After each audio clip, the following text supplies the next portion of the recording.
Saturday morning sa inyong lahat dyan. Ayan. Ano naman tayo guys, linis na naman sa ating garden na okra. Yung si Rico nag-umpisa na. Tapos ko na yan nadiligan guys, yung okra natin.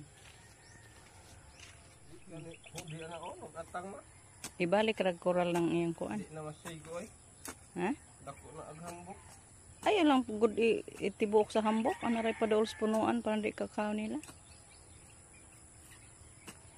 Hindi pa ako natapos sa pagdilig guys sa mga tanim natin. Yung okra pa yung natapos ko.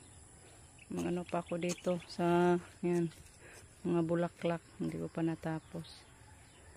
Pare ko muna mag ano guys. Mag guna.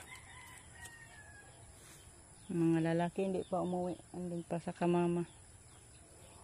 Andun kasi mga boys matulog para may kasama si mama. Kutlubot. Magdungag pa pod ko, mangin ko manahog bisbis tabangan ra kanako diha. Kakaon na niya, ibalik lang gyud ng koral kay nagi kakao. Kuwang ra nagkakaon og di ibalik. Dagko-dagko na baya na siya hapit na mamunga. Ha? Asa man presohon, no mo kay presohan.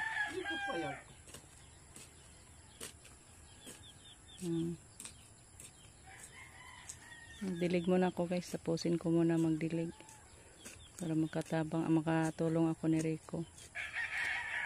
Ito na lang yung didiligan ko. Diyan, yung mga bulaklak.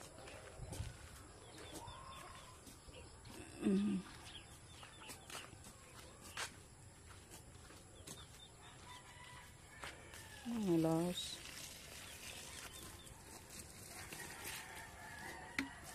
Bulaklak na yung ano ko. Upland orchids.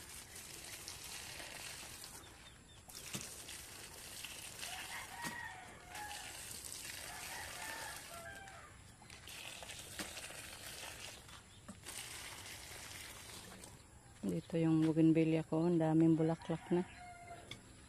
Ang ganda ng tingnan at saka yung violet. Bulaklak na din. Wala, day palia oh. May bunga na ampalaya. Kakiyot sa bunga sa ampalaya.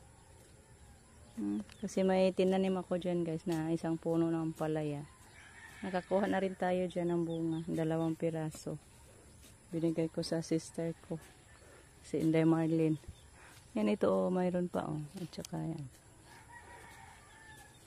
Umakyat pa naman dito. Oh. Ang gapang sa ating ampalaya. Umakyat na dito sa ating malunggay. Di ay. Kinamunga pa dahil siya diha. So, magkuha muna ako ng tubig guys. Ay, para matapos ko yan sa pagdilig.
Hello guys, tapos na kami naghuna.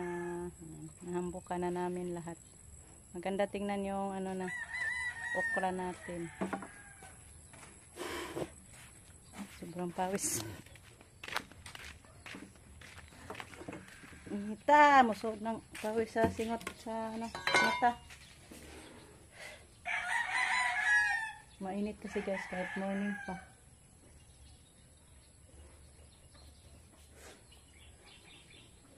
Thank you Lord. Hoping na tumubo na yung mga okra natin guys. So ano na lang yung kulang yan. Dilig-dilig na lang. Kasi maganda na. Nahambukan na. Na-cultivate na natin. Ganda na. Yung ginuna namin, yung punuan lang muna. Saka na yung sa ano. Yan, kasi hinana pa namin yung pala. Yung ano daw yan ni Rico pag ganun ba. Ginamit pa yung pala natin. Kaya yan. Saka na lang yan. Importante yung puno niya malinis na. Yung ginuna namin nilagay din namin sa ano, kamuting kahoy. Para pag malata na, abono yan. Sobrang init na guys. Morning pa lang. Ang araw napaka masakit. Guys, kain na tayo. Yan yung ulam natin. Pritong tuyo. Yan na ni ay. Ampalaya, noodles, saka yung tira kagabi na gizzard. So, kain tayo guys. Tawagin ko muna si Rico. Handa na yung ano natin. Lamisa. Doon pa si Rico sa ampalayahan.